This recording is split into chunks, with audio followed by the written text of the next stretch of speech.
welcome to my channel. If you're new here, my name is Faith. Today I'm going to be showing you different variations or different levels of doing a lunge. I know a lot of people kind of despise the lunge. Just be careful, it is higher impact on your knee joints, but I am using a kettlebell today to show you. Of course, you can do these with a dumbbell as well. For the first lunge variation, we are doing completely body weighted movement. You want to start with your feet hip width underneath you. They don't want to be all the way out here. You don't want them super, super close. You want them directly underneath each hip. Now, as you step back, you need to make sure that you're taking a large enough step back, because if you're right here, your knee is going to go out. And that's the other thing I wanted to talk to you about, is to make sure that your knee is aligned with your toes, okay? So you want 90 and 90 on your back. And you don't need to go down the floor, you want to kind of hover. That's going to test your strength a little bit more. Another variation to move into as you grow in the lunge is with your hands behind your head. Now this is going to force you to keep your chest up so that you're not rounding at the bottom of your lunge. This is also called a prisoner lunge. And same thing, you want to make sure your hips, your feet are also wide enough apart. You'll hear a lot us talk about you don't want them on train tracks. You don't want them on train tracks. If my feet were closer together, I have no balance.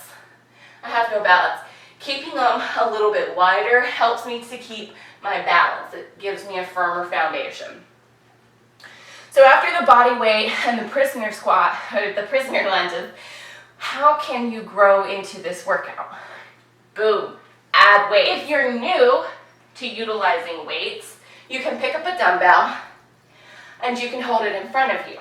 Me, I'm going to use a kettlebell.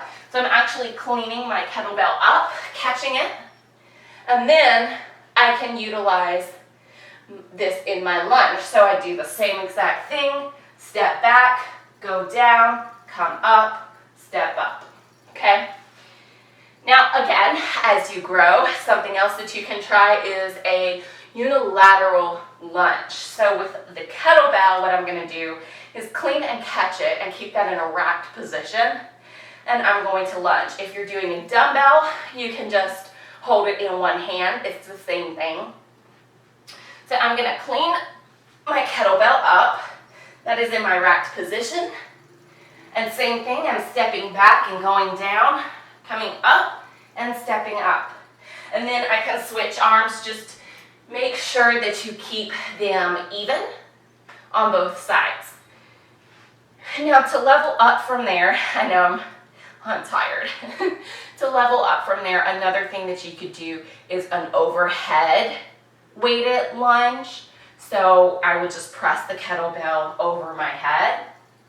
Again, cleaning it up, keeping it racked, and then as I go back, I'm pressing it up and then bringing it back down. Another thing that you can do, you can always take your weight up, right? So if you feel like you've kind of plateaued where you're at, even with the overhead press, go ahead and start increasing your weight load. I hope this was beneficial to you guys. Let me know if you like this content. Subscribe, like, share. Love you guys.